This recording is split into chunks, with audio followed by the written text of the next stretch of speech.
Hi, we're just going to start in a couple of minutes. Thank you.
Welcome everyone to this Morgan Hunt webinar on all cybercrime is organised crime this morning.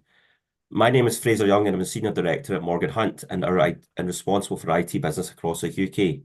And I'm really delighted to be joined this morning by Jordan Schroeder. For anyone who doesn't know Morgan Hunt, we work right across the public and private sector recruitment market and work heavily in sectors such as housing, education, central government, NHS, and many third sectors as well. Specialise in filling contract, fixed term and permanent roles across everything from IT, projects and data. That include anything from help desk to cyber to project managers to business analysts to developers. I'm delighted to be joined by Jordan Schroeder this morning. Jordan is a prominent cybersecurity expert known for his extensive experience in information security, risk management, and compliance. He's worked internationally across Canada, USA, and obviously now in the UK. He's previously worked as a CISO, Chief Information Security Officer, Cybersecurity Consultant, and Director of Information Security at many leading organisations, both in the private and public sector. He's won CISO of the Year, Vertical Industry Difference Maker, and World Leading Exceptional Talent in the field of cybersecurity. So we're very honoured to have him this morning. Jordan's extensive experience and expertise in cybersecurity make him a respected figure in his field, and his contributions to information security management, risk mitigation, and compliance have helped numerous organisations protect their critical assets and navigate the complex landscape of cybersecurity. Going for the majority of this session will be presented by Jordan. So if you have any questions, please post them in the chat on YouTube, and time will allow, and I'll cover as many as possible near the end. Now over to you, Jordan. Thanks a lot. Thank you very much. So welcome everybody. My name, of course, is Jordan. I'm managing CISO at Barrier. And for those of you who do not know that ransomware groups offer 1-800 numbers to their victims, right, to help them do what they need to in order to recover their ransomware files. If you don't know that criminals stand up toll-free numbers, right, then this entire presentation is going to be mind-blowing. If you did know that ransomware groups typically put up, 1-800 numbers to help their victims and put up customer support, I've got a lot of updates for what you probably didn't know. And so this is going to be really, really interesting. I'm so delighted to be able to talk to you today. I do a lot of this research. I find it very, very fascinating. And I think there's a lot for us to learn. So I'm making the very bold claim, and it is a bold claim, that all cybercrime is organized crime. And I'm going to explain why that's true. I'm going to explain how that all works.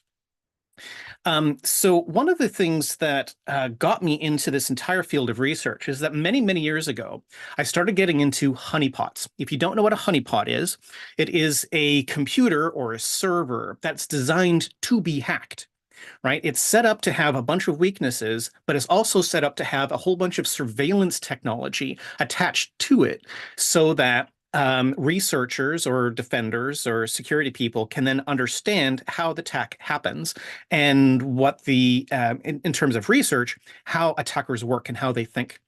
And this really set me off on a lifelong desire to learn and understand what goes on the other side of the hack, what goes on the attacker's side, what their mindsets are.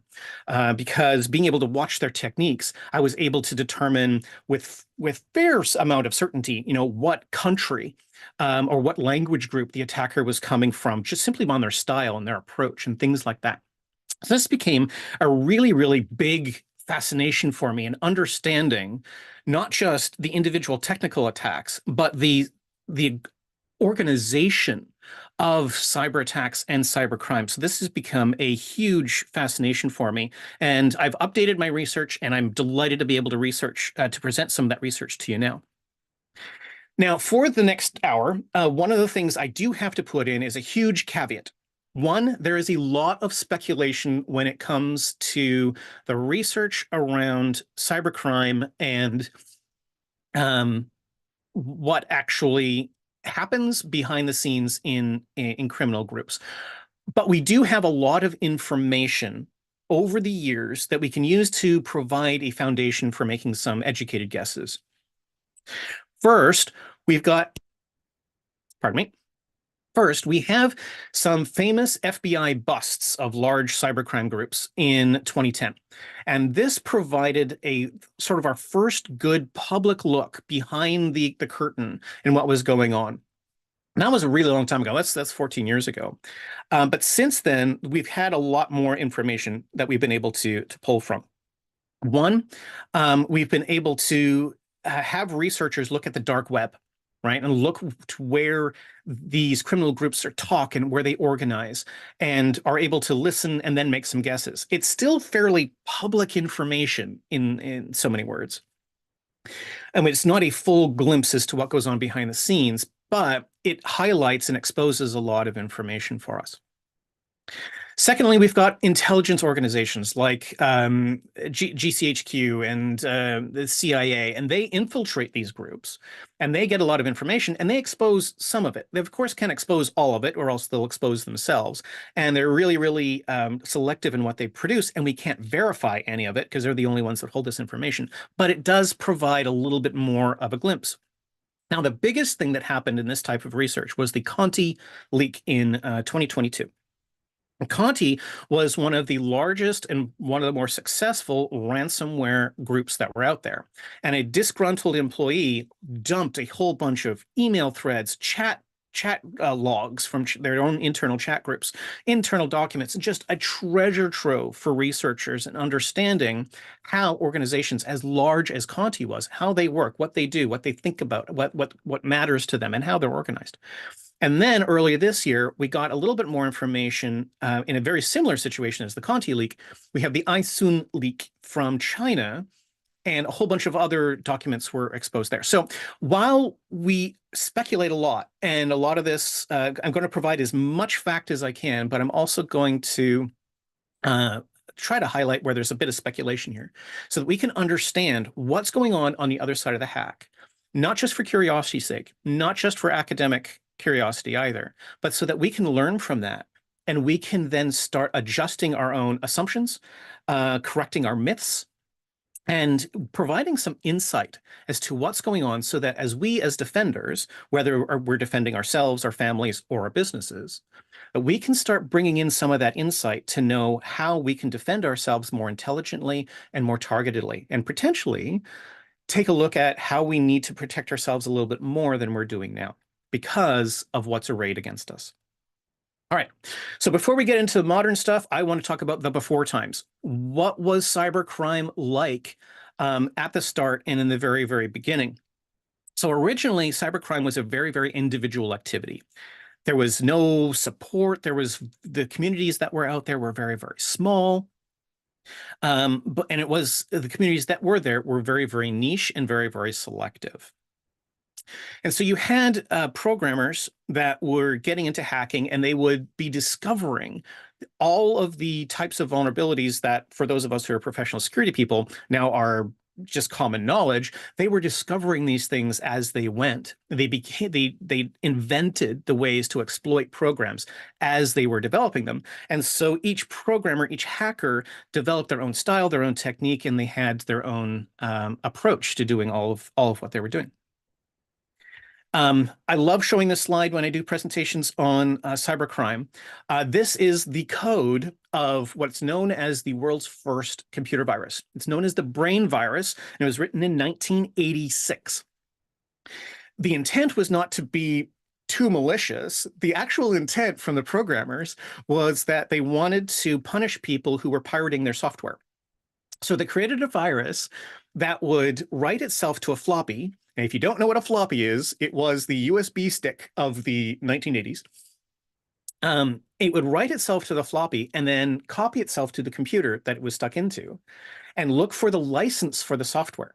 It would look for the software that they wrote and then the license for the software. If they found both the software and the license, it wouldn't do anything.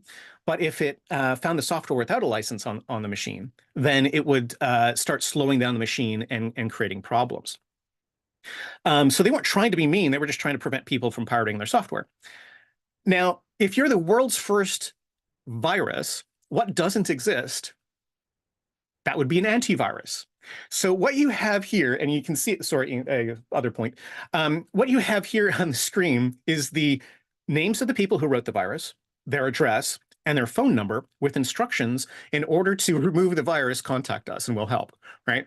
So that's how things were at that time. Now, of course, even to get to this code, you needed to be a programmer or a researcher to be able to get to this level of the code in order to be able to read this. But this is where we were, right? This was the Wild West. This was very individual, and people were, people in these small hacker communities were making it up as they went along. These communities, of course, organized themselves on bulletin board systems. Bulletin board systems were the websites before there were websites, before there was HTML in the World Wide Web. Bulletin boards were the way that people would communicate in central areas, right? So you'd have these hacking bulletin board systems, and we'd learn from each other, but they were also very gated because they were also afraid of things like police and people and really, really bad people doing nasty things. So they were really, really gated, and you'd gain a reputation on these bulletin board systems to be able to have conversations with others in the community. And if you were really, really good and you gained a reputation, you could be as cool as this guy here. This, of course, is from a more recent movie called Kung Fury. This is the character known as Hackerman, but it gives you the idea, right? And this is a whole slew of 80s tech all in one shot here. So you would build up this reputation, and then you could perhaps learn more techniques, learn from some of your peers. But all of the activity was very individual and very solo with very little support.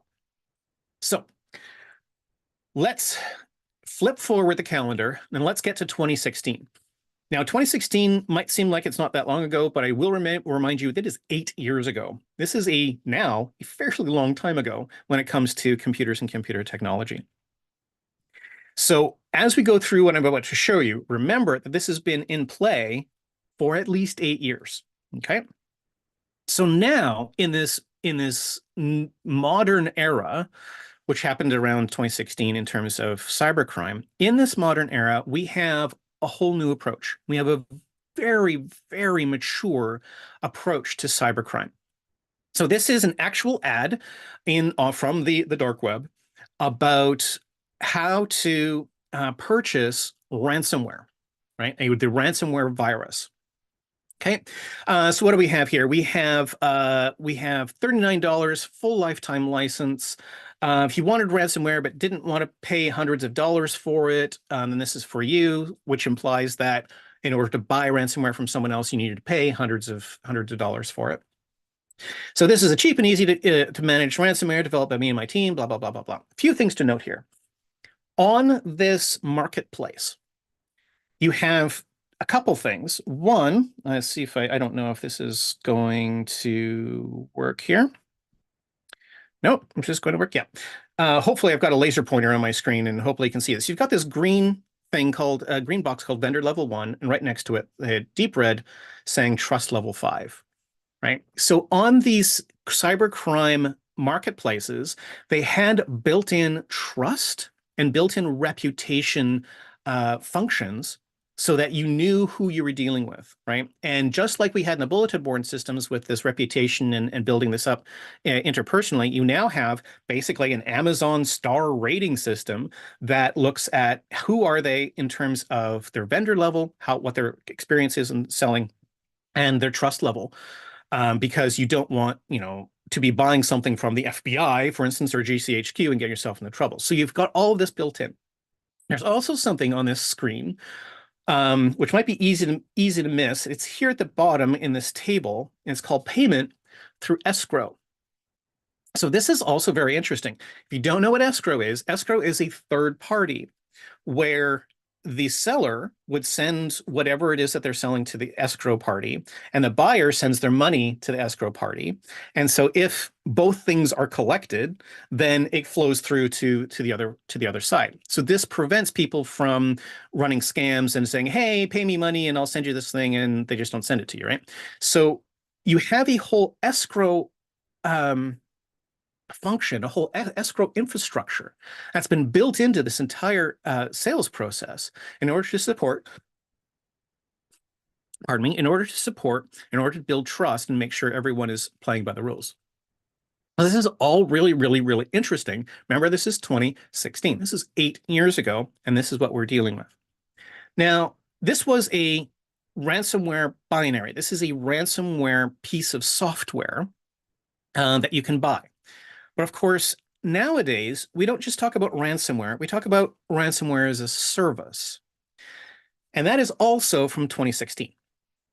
So here's an ad for what looks to be a really cheap ransomware as a service offering. So instead of just selling the virus off to somebody else, what you do is you develop this ransomware virus, and then you host all of its infrastructure on your own servers. So all of the things that the ransomware needs to do is managed by the platform, just like Gmail, right? It's an email service that runs on Google's servers, and they do all the work for it. So you have this entire idea when it comes to ransomware as a service. On top of that, you've got a pricing model that's built in. So whatever the victim pays, right, you get 50% and they get 50%, which essentially makes this, the ransomware as a service platform, free, right? You can use it, you can set it up, you can send it off to all the victims, and you don't pay anything. The victims pay it for you. The platform gets 50%, and you as the attacker get 50%. Right? So we've got all of this that's now built in to the entire process and into the entire infrastructure for cybercrime. And you start to see that there's all of these services that start to get built up and pre-made software to make it all easy. Now, this pre-made software and the ransomware as a service idea started getting researchers very interested. They started to wonder how many of these attackers that have produced, even some of the largest data breaches in history, the biggest hacks in history, how many of them are going to be highly experienced coders? What is the guess? Do you have a guess off the top of your head? Don't put it in the chat because we're going to be flooded with numbers. But guess in your head as to what the percentage of ransomware attackers are the highly experienced coders, the hacker man of attacks. Researchers estimate it is about 2 to 3%. The rest of the 98% are not highly experienced coders that are simply propagating, they're sending out other people's software. And it is so easy, a cardiologist can do it. This is an actual FBI wanted poster for a cardiologist from Venezuela. And he developed ransomware, but he didn't develop it from scratch. He developed it from other ransomware and had enough coding experience to be able to modify it. He's not an expert coder by any stretch. And so he developed it, created his own, and sold it off in the marketplaces like I just showed you, and offered training in how to use it. All right. So we're now at a place where the code to do what ransomware does and the damage that it does, we're now at a place where it is so easy that other people can just pick it up, add some modifications, add some extra features with just a little bit of coding, and carry things on and perpetuate the whole problem. But hold on to your hats, it gets even easier than that. Research by Avast. Avast is an antivirus company, uncovered something really, really, really strange. Antivirus customers, what they will typically do, antivirus companies, what they will do is when they run across a unique virus on a customer's machine, they'll take that virus and they'll upload it to their servers to understand it better. They'll research it and figure out what's going on. Pardon me. So Avast found a really, really strange ransomware.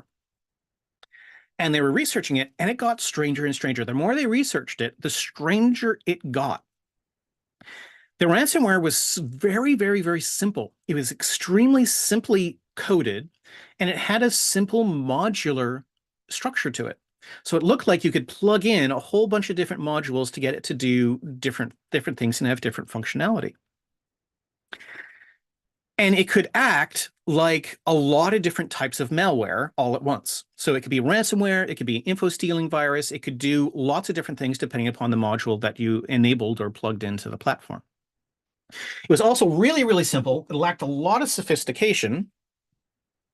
And this got them really, really curious, and they just kept on digging.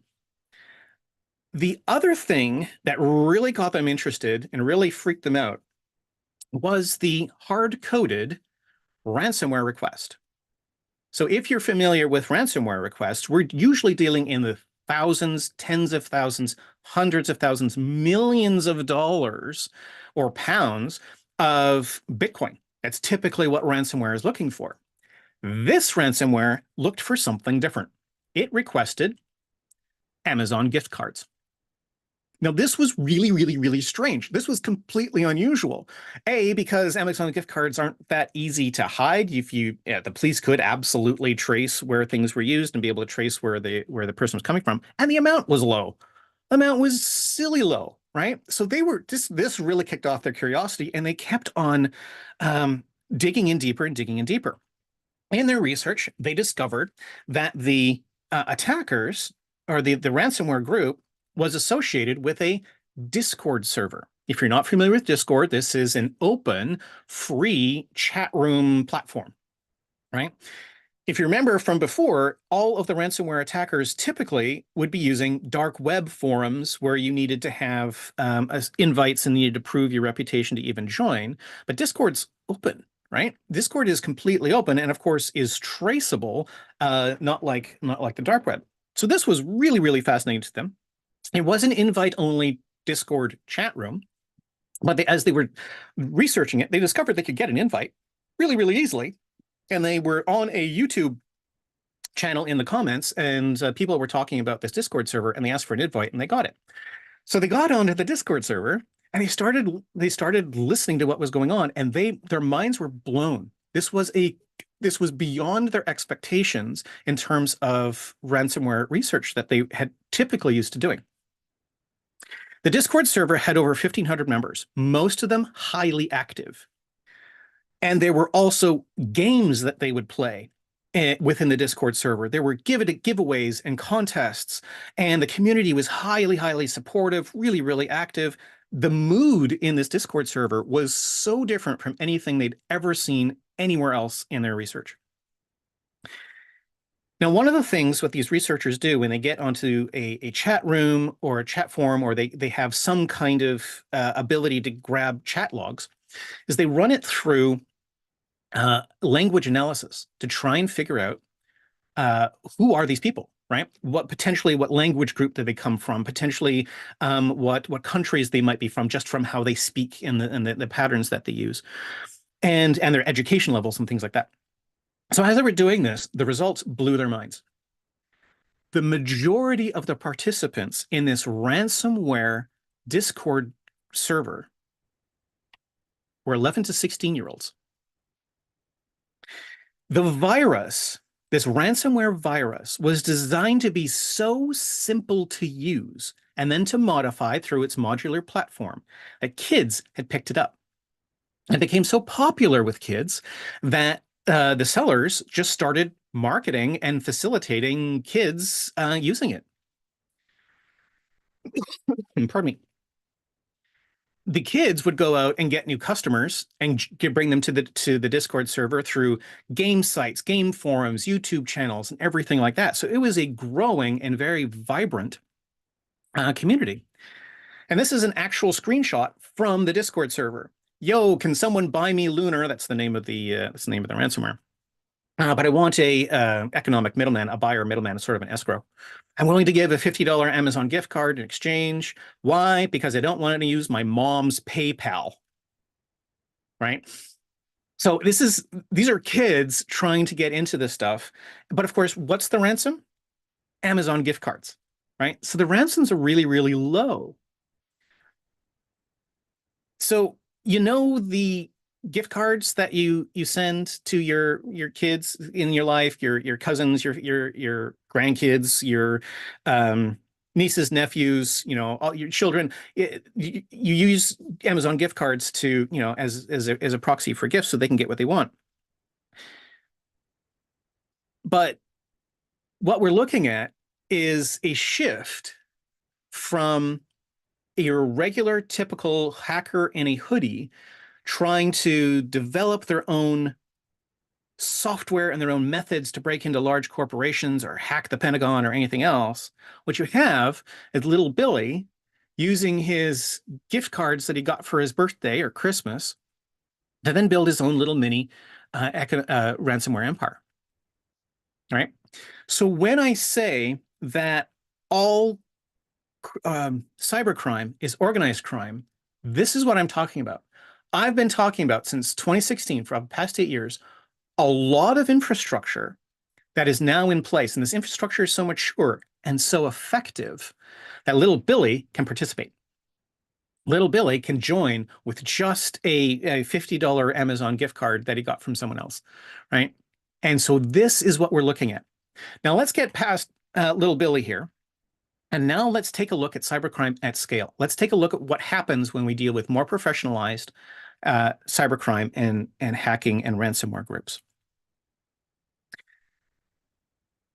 Let's delve into what this infrastructure that I've been talking about looks like and what the different parts are. This is by no means complete, but it'll give you a sense of the types of things that we now have in play. Little Billy had a massive support network underneath him that he might not fully appreciate or understand or be aware of. First, you've got the software developers of the actual ransomware. So they are developing this ransomware. They're developing it in a way so that's easy to use, easy for Billy to use, and does the things that Billy wants to do, right? You then have the Discord administrator, the people who are administrating and running the Discord server to make sure that that's running smoothly and Billy can talk to his peers, talk to the other people who are doing the same things, and participate in the games and giveaways and stuff like that. There's also training that Billy could receive through YouTube videos, other stuff that's been made available, documents, etc., papers and how-to guides. It was also developed for the software, and then support for the software itself to make sure that updates were applied and all this other stuff. So Billy, he just got the software he wanted, and he could send it off and email it to friends, family, and whatever his victims were. But he had this massive support network underneath him, and this support network is no different from the kind of support network that an attacker would have. You just replace the Discord server with a deep web forum, and it's the same idea. It's the same kind of support network. Now, that's just at the start. That's just to get the ball rolling. Once the ball is rolling, we have a lot of other things we need to consider. So I'm going to change this diagram now. So we have the attacker and that initial support forum, the initial support infrastructure that's available to him. And now the attacker wants to be able to hit their victims, right? They now want to hit the public and the victims. What do they need in order to be successful? What do they need to maximize their profits, to reduce their risks, and to be successful? Well, let's take a step back. What are the options for spreading ransomware? If I may be so bold, there are three main ways that ransomware and any other infection is typically spread. One, you've got an email with a virus in it, in a link or in an attachment. That's number one. Number two is direct hacking of vulnerable services and devices using known tools. You can break into websites, you can break into whatever services that you might have available, and then you can just manually, once you have access, you can manually install the ransomware. And third, using known passwords of someone's account. So you somehow discover, either through brute force attacks or lists of accounts with known passwords that have been leaked, simply log in with one of those accounts and simply distribute your ransomware there. So you've got these three main areas and three most popular areas for methods of distributing ransomware.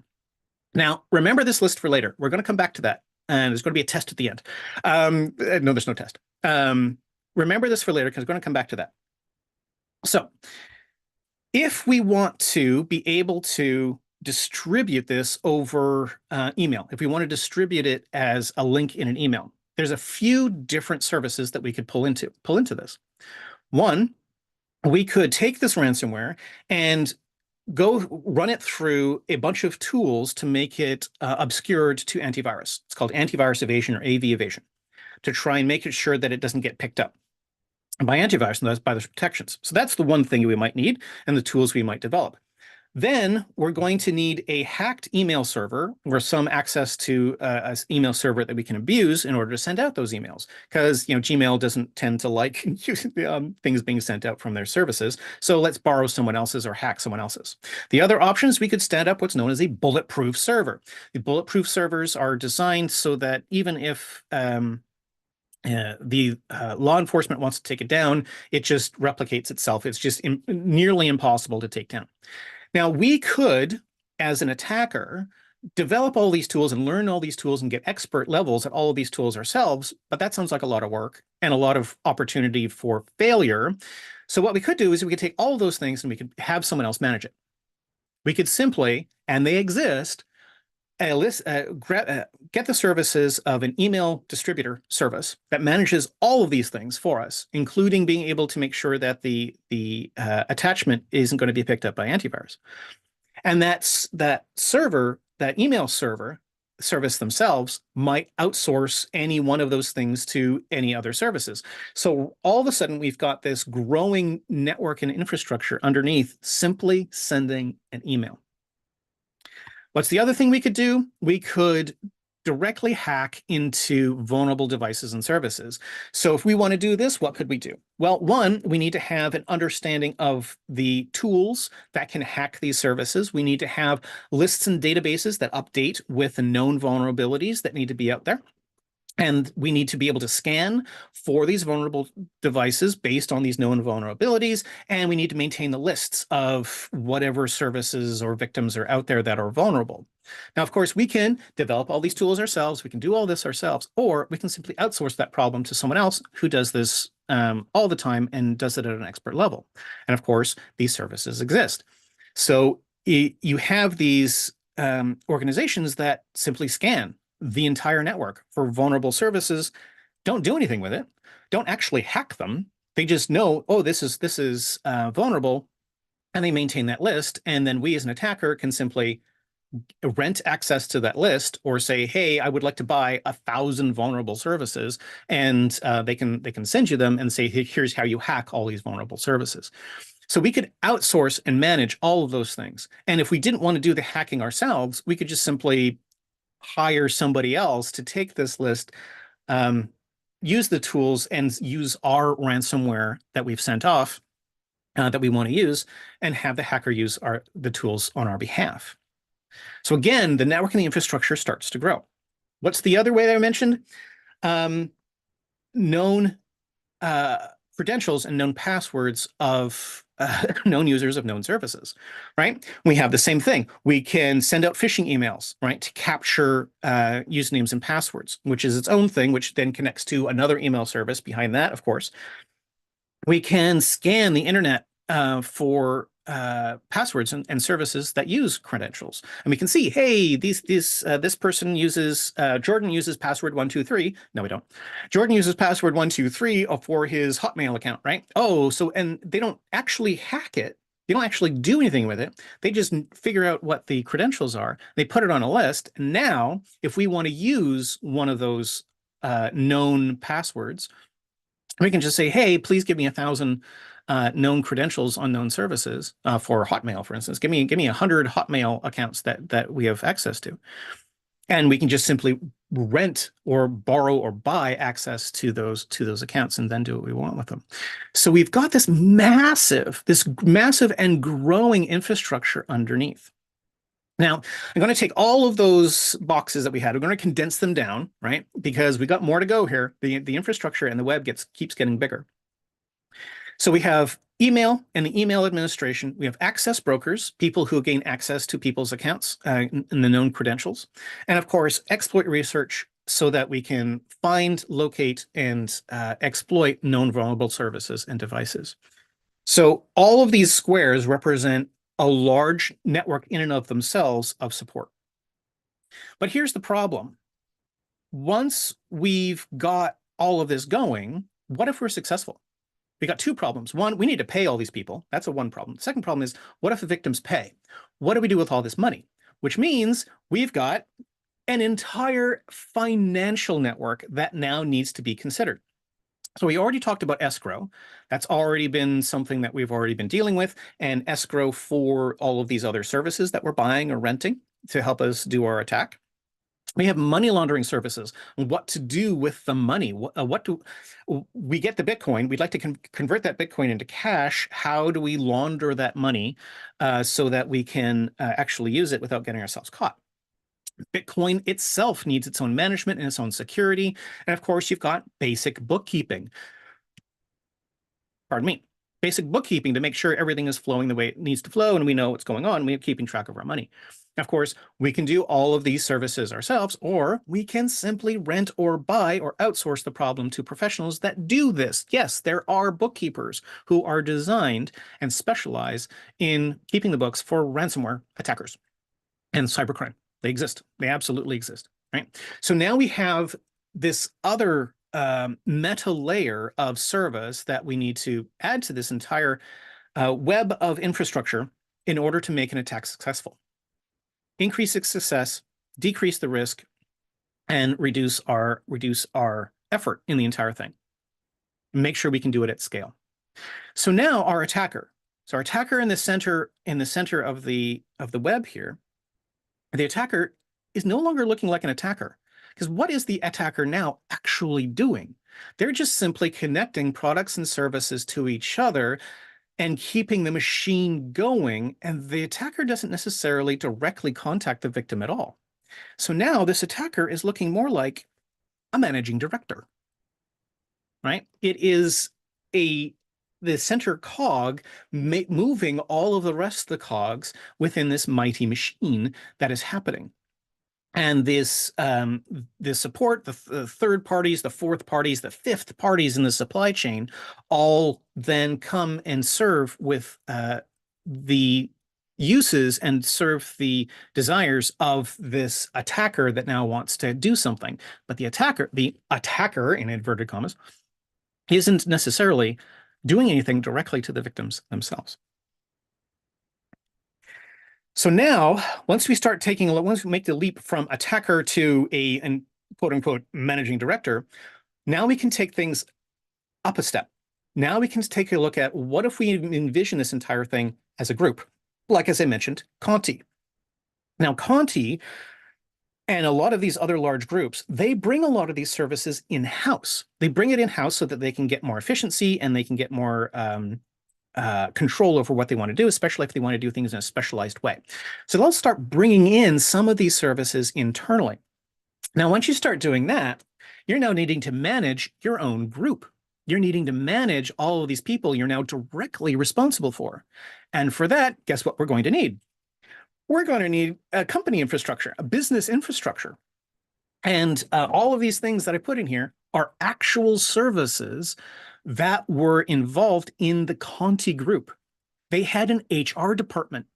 They had a whole management layer. They developed a middle management layer to work with those below and interfacing with the senior management of this ransomware group. They hired accountants, right, directly for helping them out. They had a PR department because remember, reputation still is king in all of this. They wanted to be able to manage their own reputation in the public, both with law enforcement and with victims, because they wanted the reputation of saying, if you got hit by Conti, then you better pay, right? This is what they want to do. They had customer support, as I mentioned, 1-800 numbers. And of course, they had recruiters. Yes, Morgan Hunt. I'm sure you don't. I'm sure you don't recruit for groups like Conti, but they had trained recruiters that were used that they hired to bring in people to join this big machine. All right. So, yeah, and we're talking about employees. Yes, employees. Why would you want to be an employee? Researcher from Trend Micro did this calculation. The average IT salary in Russia a couple of years ago, 1,500 to 2,000 US dollars a month. Conti employees were making 3,000 to 4,000, so double what an average IT salary was in Russia at the time, right? And what I have is a screenshot here on the screen of an actual recruitment post for bringing people into not Conti, but another ransomware as a service group that they had going on. So you have this whole recruitment process within this entire thing, and Conti was hiring people to be recruiters to do all this and manage that whole process. Now, here's the thing. Not everybody involved in this group, in this huge, massive network that I've just shown you, not all of them are willing participants. Because as you can see, what they want to do is they want to maximize profits, they want to reduce risks, and with all of these people involved, people become a massive cost. So one of the very unfortunate things, and it's becoming a trend, is actual cyber sweatshops and human trafficking and slavery in the cyber world. And so you have IT professionals that are answering job ads. And there was a case in India just earlier this year where a couple thousand IT professionals from India who had answered an ad were essentially kidnapped, thrown onto shipping containers, transported to another country, and were having to work as ransomware as a service employees doing all the things that I've mentioned. This image is actually from this image here is actually from a TV show. So this is a stage thing, but I've seen images. I didn't want to put this publicly because they are depressing, more depressing than this. So you have this idea that these sweatshops do exist, and it is not a pleasant environment. And of course, they're not getting paid for their work. So the next question then becomes, what about cyber warfare? We're talking about criminal enterprises. We're talking about individuals trying to make profit. What about nation states? Because nation states are involved in all this. And what we've seen is that nation states also do the same thing. They do exactly the same thing as all the criminal groups. They outsource a lot because there is a mature infrastructure out there. So they used to try to do everything themselves. They realized it was more efficient if they just simply tapped into the large criminal infrastructure that was there. And we have confirmation of this and the understanding of the depth of how this goes with iSoon.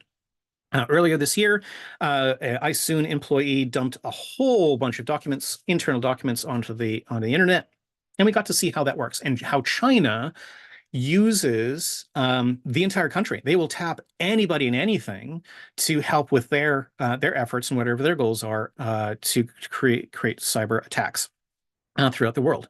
And so iSoon was a legitimate cybersecurity company that got roped into this, and they were actually competing for government contracts to do this. So nation states recognize how successful this model is, and they just simply make it part of their strategy and make it part of their goals moving forward. The result is ransomware, cybercrime, is estimated to be the third largest economy in the world. More money flows through the global cybercrime networks than through all of the legitimate European market. That's how big this infrastructure is. And the profit for cybercrime is compared to cocaine in the 1990s, right? About 90% profit margins. That's massive. But with the benefit of no deaths, and when you're trying to trade cocaine, there's usually no guns running around. Everything's done over the internet, and arrests are almost non-existent. It is so difficult to trace down who's doing what that it is really, really difficult to actually affect arrests. So cybercrime is seen as high profit, high margin, low risk, and easy to do with commercial services making it easy for you. But all you see as victims, all you see is brute force attempt on this account, a phishing email with a link, scans on your periphery, on your network, and on your devices. That's all you see. But behind that is this massive group, which means that we need to change our thinking. I've heard this from so many people and so many, especially small businesses. I'm too small or I'm too uninteresting to be a target for cybercrime, so I'm not going to worry about it because who would be interested in me? And well, in one hand, that's true. You're not a target. The attackers aren't snipers, right? These massive infrastructures aren't snipers hoping to hit one target, unless you are a big target, like the Paris Olympics right now, right? Unless you are truly something, you're right. You're not a target, but that doesn't matter because attackers aren't snipers. They have cheap resources at scale, which means they're trawlers. They're not snipers. They will grab whatever they can. They're interested in quantity, not quality, because it's cheap to scale. All of this infrastructure exists to expand that scale and grab what they can. But of course, it's not just one group that's a trawler doing this. It's not just the Conti group that's the trawler. It's not just Isoon that's a trawler. It's not just one group. It's everybody. The entire world is throwing out nets and trying to catch what they can. And it's your job as an individual, someone protecting your family or your business, to try and evade getting caught and evade this pressure from the internet and pressure from these attackers moving forward. So if we have this organized crime, if we have this organized attack, how do we organize a defense? And I'm going to go very, very quickly through this because I'm assuming that most of you watching this right now have seen a lot of this. They know a lot of this, but I do want to make sure I cover some of these things because I don't want to leave you with despair. I want to leave you with hope that there is a way to combat this and there are things you can do. All right. Remember this slide? I told you that you remember it from later, from before. The options for spreading ransomware. Right.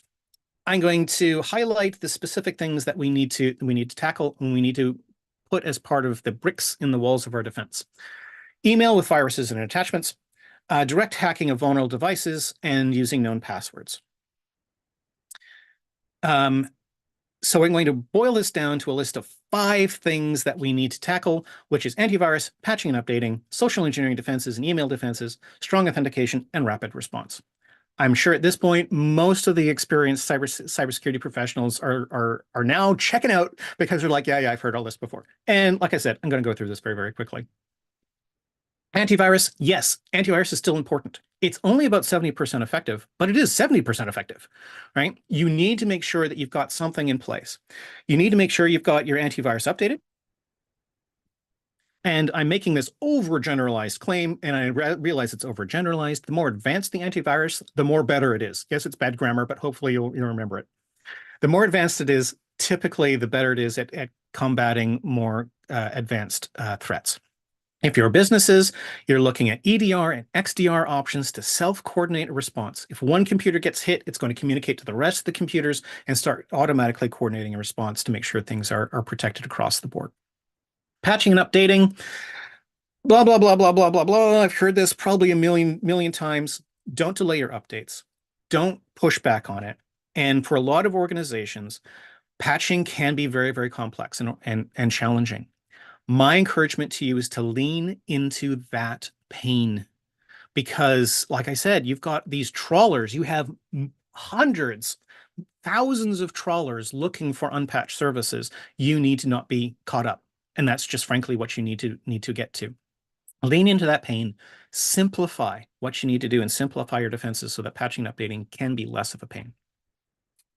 Email, user education programs, of course, they have limited utility, right? They're not perfect. They're never going to be perfect because you're dealing with humans. But they do offer some benefit. And if that constant drip of reinforcement and support, it does have a positive effect. Phishing simulations, if you're done right, never do phishing simulations as a punishment exercise. They're an education exercise. And AI, scam, and phish detection. With the rise of generative AI and LLMs can do what we are training users to do. Looking at all of the markers in an email, AI can do instantaneously, right? And do it more efficiently, more effectively, and do it across the board. And there are email services and email protection services that actually embed an LLM into your email inbox so that it can inform the user, these are the markers that I'm seeing that it makes this a phish. So we're going to see a complete revolution in how phishing training works because of AI. And we at Barrier work with a particular product on this one, and it works really well. Secure email gateways and attachment sandboxing for malware. Okay. Counts and passwords. Again, truly random passwords. Passkeys might even be better. They're a new technology. You want to use them very mindfully right now. They are seen as a much better way of doing passwords. Use password managers. If you want to fight me on this one, we can fight on that one. Truly, the results are that password managers are best, even though they have weaknesses and they have their own issues. Password managers are better than remembering your own passwords or trying to write them down. And for businesses, we're looking at privileged access management tools to make sure that the accounts with privileged access, like your admin accounts or your higher privileged accounts, they have lots of protection around them. MFA everywhere. MFA has some ways to bypass them now, but it's not the fault of MFA. It's the fault of the humans on the other side of that maintaining it. Just-in-time access controls and zero trust access controls, making sure you've got this constant reaffirmation that the person who's logging in and doing things are actually who they say they are, and we can trust them. And the last thing I want to do, I got them a minute over before we want to do questions. Questions are coming really soon, but I wanted to show you this because this was impactful for me. This is on the screen is a top 10 worst passwords historic analysis. I have looked up these. This is from one particular source. I've looked this up in multiple different sources, multiple different researchers coming up with their own top 10 worst password, most commonly used, most leaked passwords, right? It's basically the same. Take a look at this. This is over 23 years of password leaks. Look how little has changed. So me as a CISO, I'm calling it. Trying to educate people on trying to do better passwords isn't going to work. Look at this. We got an entire generation has passed, right? And nothing's changed. I think we need to push into more technical measures to make sure that we don't have these types of problems moving forward and making sure that we don't make it easy for people to guess passwords and then compromise accounts. Password education, I'm calling it. I don't think it's working. I think we need to definitely push into more technical means, which means PAM, zero trust access, and just in time. And the last thing I want to be able to do, the last thing I want to toss you in terms of facts is CrowdStrike has determined through their own data that the average time between the compromise of an account or device and the spread to the rest of the network in a business is 62 minutes. This is down from 82 minutes in 2022. So the time to this breakout time is now reducing really, really fast. And they also, in their latest report, 2024 report, said that the fastest time between system compromise, account compromise, and breakout to the rest of the network was 2 minutes and 7 seconds, which means we need to be really, really fast in how we defend ourselves. We need to have a rapid response. So how do we defend ourselves from the horde? How do we defend ourselves from the onslaught of the army, where you have massive infrastructure and massive support networks? It comes down to the basics and the simple stuff that we're obviously not doing well enough, because it's what the attackers use in their trawling methods, in their non-sophisticated, simple Amazon gift carding ransomware demand attacks. This is the stuff we're not doing well that we just simply need to improve on. Antivirus, patching and updating, social engineering defenses and email security, strong authentication, and ramping up our rapid response to make sure we can respond when as fast as we need to. Any questions?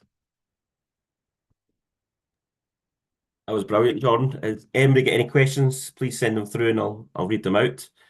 Um, so one of the things that how do you see AI affecting cybersecurity now? Obviously, that's a big ticket item at the moment everybody's talking about. So AI is going to make it possible for attackers to do things at scale, especially social engineering, because what are the typical hallmarks for identifying a phishing email? Bad spelling, bad grammar, things that don't make sense. Well, now with free LLMs and free AI, you Mhm. have attackers who do not have to have English as their first language create perfectly crafted phishing emails. So that can work really, really, really well. Um, and we're seeing some shift and change, but nothing revolutionary right now. In the very long term, we're going to see more novel hacking attempts using AI. There was a report on zero-day hacking Yeah, using ChatGPT.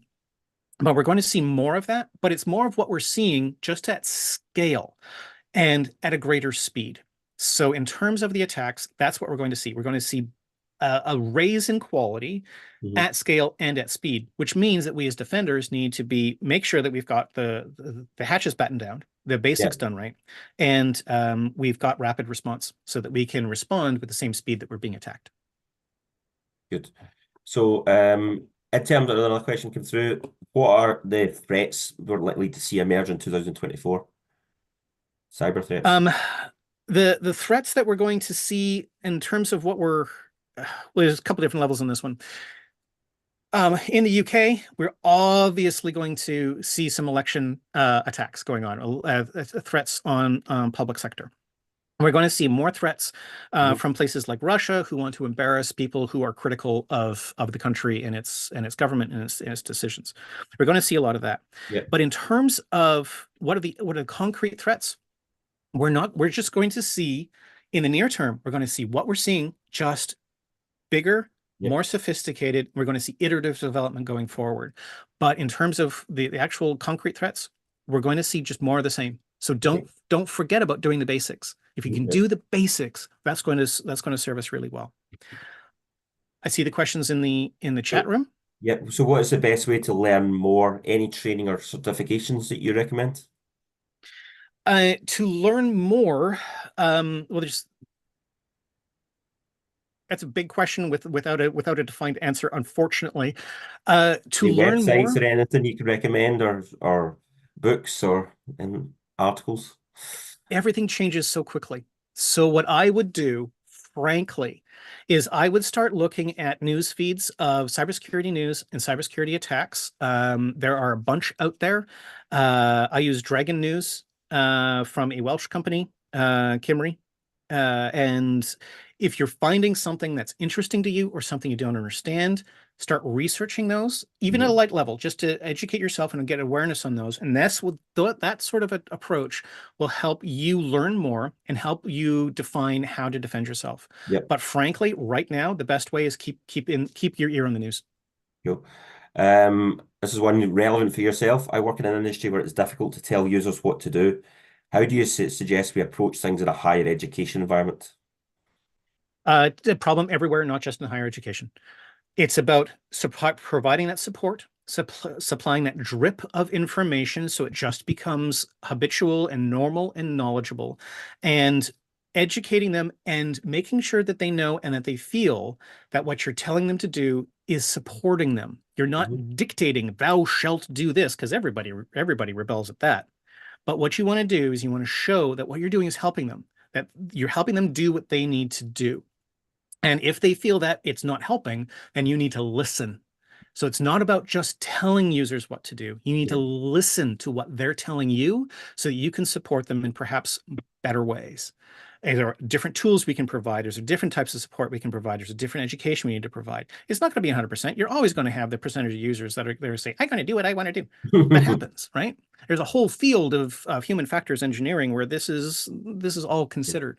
But at a very high level, a very quick answer, they need to feel that they're being supported by the things you're telling them to do, yeah, not that they're being constrained by what you're telling them to do. good. And the last question I actually just get through on LinkedIn there, someone mentioned direct. how do we address the gangs and international actors who are doing this? Obviously, as a country, we're obviously getting hammered. What can we do, in your opinion? There's very little we can do because once you cross borders, right, things get really, really tricky. And you've got legal issues and jurisdictional issues and all these other things. In terms of a country policy point of view, we need to be developing and strengthening our ties with our allies to make sure that we can do law enforcement across multiple different areas. And we're seeing an increase in this. We're seeing some big Interpol activity. We're seeing some big cross Five Eyes coordinated uh, attacks that are happening. FBI has been bringing down a lot of these big networks with the help of their allies. That's increased cooperation so that we can do what we need to do and reach out into those orders and Mhm. protect our own citizens, the people are the residents in our own countries. That's essentially what we need to do. What I would highly recommend against is giving into the impulse of hacking back Okay. and trying to attack back, because you've been in a schoolyard. You've Yeah. seen what happens when you try to fight a bully back, right? Yeah. You just get more punches. You don't get more peace. Yeah, okay, good. No, that's been brilliant. So yeah, that's time up. So thanks to everyone who's joined us today. Our recording will be sent out later today. I'd like to say a massive thanks to yourself, John. I thought it was brilliant. The points taught us all a great deal about cyber and how organised crime is operating. And I think we all need to be very vigilant now. So thank you very much again, and have a great day for everyone. Thanks a lot. Thank you for having me. Have a Cheers. great day, everyone. Cheers. Thank you. Bye bye.